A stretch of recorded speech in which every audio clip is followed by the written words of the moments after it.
So the Blazers don't want to move Jeremy Grant, as Jeremy Grant this season, one might say, is having a decent year.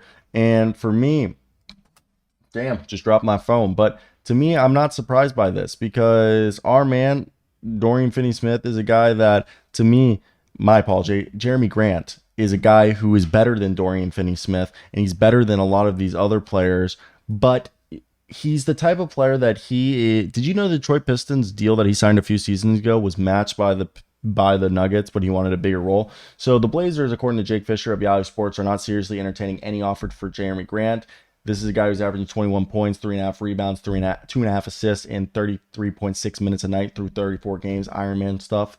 And he's on the first year of that 5-year, $160 million deal. I think they know if they hold him, he's going to be a guy that they could get more value out of him down the road than at the deadline right now, when people aren't going to be as desperate as they will be probably this coming off season after experiencing the apron. Now, what you're getting in Jeremy Grant is he's a high flying forward who can play the 3 or the 4. He's explosive, finishing, can score at all 3 levels, got an incredible motor. Yeah, he's not, an ISO 1-on-1 guy, but he showed that he can create a shot. He's blossomed to one of the best two-way players in the league, and he's an all-star level player. He has a 7'2" wingspan on a 6'7" frame. So let me hear your thoughts down below. What do you guys expect for Jeremy Grant? So allegedly, the Blazers don't want to trade Jeremy Grant, and I don't get it. This has to be posturing. This has to be like trying to create leverage. And you know what? I'll give Joe Cronin the benefit of the doubt because I'll admit this, guys. I was not a big fan of Joe Cronin. I thought his first year or two, like tenure as a GM, were not that great.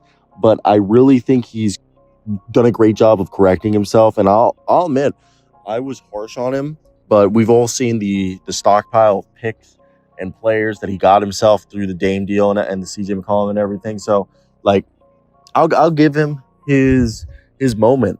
I'm out here on the beach, and I'm just thinking that, okay, they're saying that they don't want to trade Jeremy Grant. They really like the production he's doing, the way he's being a leader, how he's mentoring, et cetera, et cetera. I really think that's just posturing to get a team to understand that they're going to have to meet them at their price and that they're willing just to hold on to Grant.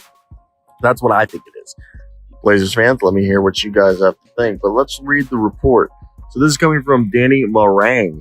All right. And Danny Marang is with, let me get the confirmation on who he works for, so we know that. But he works for 1080 The Fan. And it looks like he's a radio show out in Portland, Oregon, kind of like beat writer status, seems like. And the quote is, as we get closer to the trade season and every publication puts Jeremy Grant as the photo for their trade primer article, Danny Moran continues to hear that the Portland Trailblazers have zero interest in moving Jeremy Grant, that they're very happy with Jeremy and his role and his production with this young team.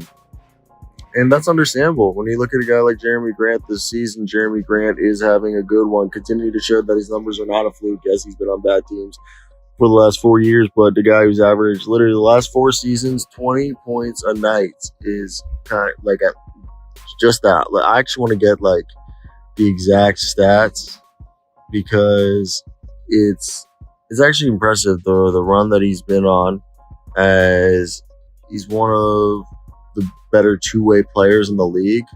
Like, I think that's something that needs to be accounted for, that his production as just like this two-way guy is showing that it's real. So his last 4 years, between December 19th, 2019 and December 19th, 2023, he's averaged 19.5 points, 4.5 rebounds, 2.5 assists in 230 games. I feel like those numbers are like a little low because, like, if you look at it, he's, I guess we got to go from the 2020 season. Let's go last 3 seasons. My apology, guys. Because last 3 years, here we go. For the last 3 years, he's averaged 21 points, 4.5 rebounds, 2.5 assists in 185 games. That's more like it. That sounded right. Now, that's between December 19th, 2020 to December 19th, 2023. And he's done that with the Pistons, the Blazers, and yeah, I'd keep him. I think they're still going to trade him. I honestly do. There's going to be a contending team out there that's going to miss out on somebody and feel like their window's closing. and they're going to go for it. Honestly, as a Magic fan, as an Orlando Magic fan, I would trade for him. If I was the Knicks and I missed out on somebody, or somebody who misses out on OG Anunoby, I would go after Jerami Grant. There's a lot of teams banking on OG Anunoby. If you miss out on him, I think you can get Jerami Grant.